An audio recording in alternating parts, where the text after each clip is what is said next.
របៀបមើលថ្មីក្នុងពួកបណ្ដាជនដែលរក្សាក្រឹតវិន័យលោកសុលគឺជាមនុស្សដែលប្រសើរជាងគេគាត់បានប្រាប់គេថាខ្ញុំពិតជាល្អណាស់ក្នុងការធ្វើការល្អគាត់ជាមនុស្សម្នាក់ដែលក្រអឺតក្រទមយ៉ាងខ្លាំងណាស់ហើយក៏ល្អណាស់ដែរប៉ុន្តែគាត់គឺជាមនុស្សកាចផងដែរលោកសុលស្អប់អ្នកណាដែលស្រឡាញ់ព្រះយេស៊ូវណាស់គាត់បានធ្វើដំណើរទៅគ្រប់ទីកន្លែងតាមរកពួកគេគឺគាត់មានបំណងចាប់ពួកគេយកទៅជាប់គុកគាត់ចង់ឲ្យគេគ្រប់គ្នាភ្លេចព្រះយេស៊ូវគាត់មិនជឿថាព្រះយេស៊ូវជាព្រះអង្គសង្គ្រោះនោះទេហើយគាត់ក៏មិនបានជឿថាព្រះយេស៊ូវមានព្រះជន្មរស់ឡើងវិញដែរអ្នកដឹងទេលោកសុលមិនដែលបានជួបព្រះយេស៊ូវសោះដូច្នេះនៅថ្ងៃមួយនោះព្រះយេស៊ូវបានជួបនឹងលោកសុលកាលលោកសុលកំពុងតែធ្វើដំណើរទៅទីក្រុងដាម៉ាស់មួយរំពេចនោះស្រាប់តែមានពន្លឺភ្លឺយ៉ាងខ្លាំងដូចជាផ្លេកបន្ទោភ្លឺជាងពន្លឺព្រះអាទិត្យទៅទៀតគឺភ្លឺខ្លាំងមែនទែនលោកសុលខ្ទប់ភ្នែកគាត់ហើយក៏ដួលចុះលើដី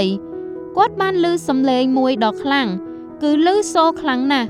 ដែលបានធ្វើឲ្យលោកសុលឈឺក្បាលសំឡេងខ្លាំងនោះបានស្រែកហៅថាសុលសុលហេតុអ្វីបានជាឯងតតាំងនឹងខ្ញុំលោកសុលឆ្លើយតបថាអូព្រះអង្គម្ចាស់អើយតើព្រះអង្គជាអ្នកណានឹងសំឡេងនោះឆ្លើយប្រាប់លោកសុលថា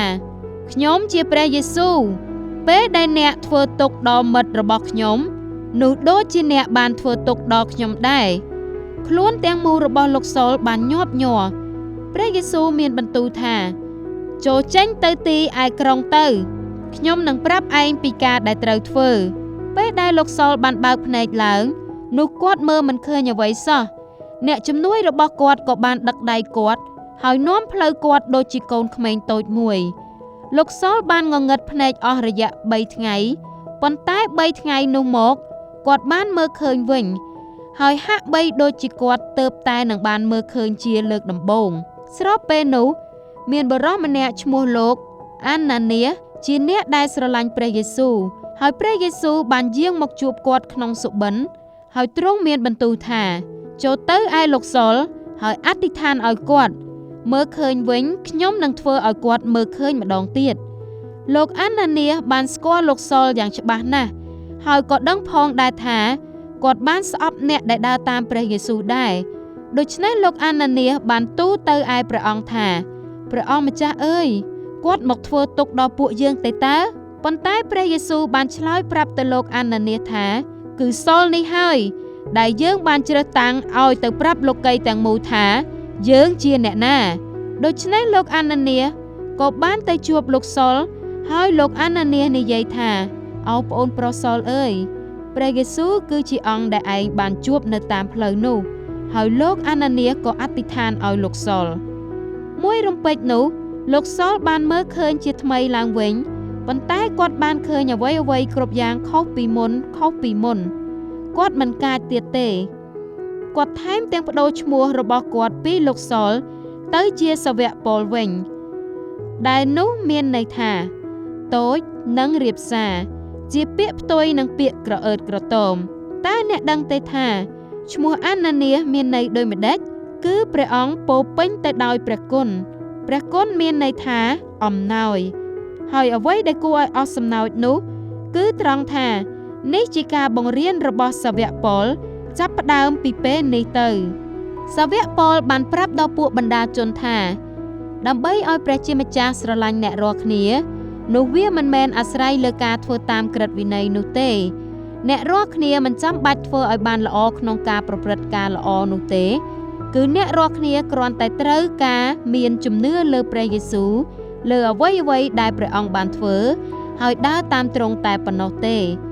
នេះមិនតាក់ទងនឹងការខំប្រឹងប្រែងនោះទេប៉ុន្តែតាក់ទងនឹងការទុកចិត្តទេតើ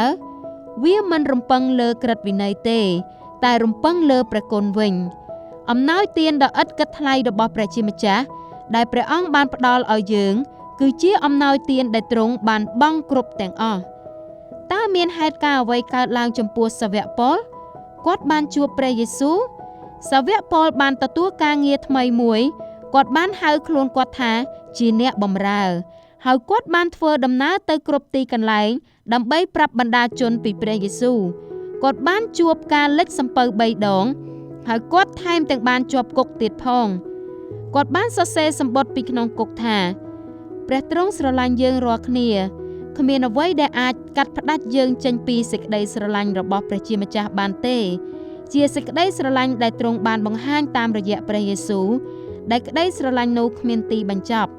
มันអាចបោះបង់បានมันអាចបំបែកចេញបានដែរជាសេចក្តីស្រឡាញ់ដែលអស់កលជានិច្ចហើយប្រកាសមែនដូចជាព្រះជាម្ចាស់បានសន្យាជាមួយនឹងលោកអាប់រ៉ាហាំនារាត្រីងងឹតមួយអស់រយៈពេលជាច្រើនឆ្នាំកន្លងមកនោះគ្រួសារនៃរាជរបស់ព្រះជាម្ចាស់បានរីកចម្រើនឡើងហើយចម្រើនឡើងទៀតរហូតដល់ថ្ងៃមួយដែលគេនឹងមានចំនួនច្រើនជាងអស់ទាំងផ្កាយនៅលើមេឃទៅទៀត